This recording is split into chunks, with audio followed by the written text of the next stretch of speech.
the 15th. Kwa dhibele nyakura mgajuang dala more gwenga Mavumbu County Makwale okete bwarita magere kod obila kawachore ni nitiere kanisa moro mantiere kod puonj magalagala mawito ganda. Thoth joleme kanisa no dare miechgi ka gibiro dak e dalano kakoro gilemo e kanisa mogere dalano. Obila mago kwach kich kod ruoga moko chako chendo mano no kanisa no miluongo ni Rainbow Faith Ministries. Mar Vumbu gwengni moluor gi bunge koni kod kocha. Apisas mag obila ogo tache dala jaduong' Mdata Nyamawi. Obila gi ni e dala ni kalore kod wach maliekore ni kanisa mar Rainbow Faith Ministries osebedo kachiwo puonj magalagala ne joma luwe. Kwa sababu familia iko kubwa ndio tukajenga kanisa hapa. Tunaomba kutoka hapo hata saa hizi tunaomba, hata tumefanya kufungwa tu juzi, lakini tulikuwa tunaomba. Tuna wenzetu ambao tuko nao tunaabudu, wengine wanatoka kule Masindeni na wengine Barcelona. Kanisa ni manogeri ni mokalo no chako ticha yanga higa mar 2017.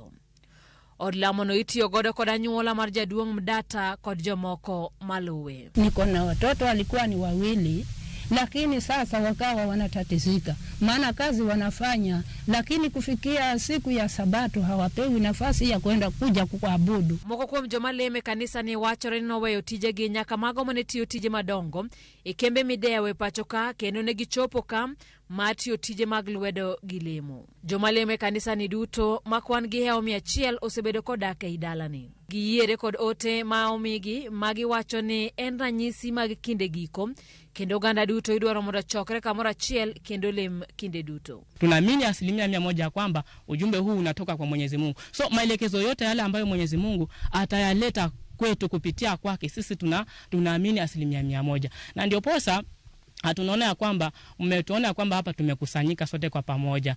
Mimi nilikuwa nimetoka sehemu za Masindeni na kitu nilita hapa ni kwa ajili ya ushirika wa maombi. Mungu mwenyewe alikusema ali pamoja tuweze kufanya kazi yake.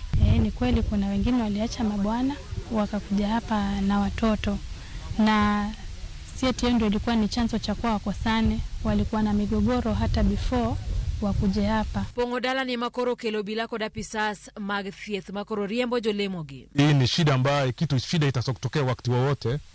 Janga itatokea kabla, kama vile kwa mfano kama vile mambo ya vio vile imetengenezwa, maji kwa mambo ya shida ya maji na janga ama ugonjwa kutokea kama vile kipindupindu. Delup Commissioner Mamsambue ni Lotiatia Kipkech wacho ni nonro matut dhi nyime ahinya wi wach ma wachore ni nyithindo ipuonjo mondo kik dhi skul. Ma kata ka joluo kanisa ni to wacho ni dindgi ni ber. Wengine walikuwa hapa bila idhini ya wazazi wao, wengine wamepotozwa, wanaambia mkutane mahali hapa, wengine waambia mambo ya skuli, mkiwa hapa mambo ya skuli hakuna haja mambo ya skuli. Walisema kwamba ni kuomba, lakini natoka kuomba wanaomba si huenda nyumbani. Hao wanalala hapa. Sasa tukashangaa inakuwa namna gani? Tukatishika sisi wana kijiji. Kwa sababu mji kama huu unakaa watu zaidi ya 100. Wameacha nyumba zao, hasa hama jirani zetu karibu sana pale. Waache manyumba yao waje kwa Mdata. Na Mdata tunajua ana watu 29. Magithi nyime kinde ma pinyo wacho poti monondro matut kalore koda thoe puodho mashaka ola county ma Kilifi mabende wacho reno kel kod puonj magalagala mag jadolo Paul Mackenzie. Simfroz Okinda, Ramogi TV.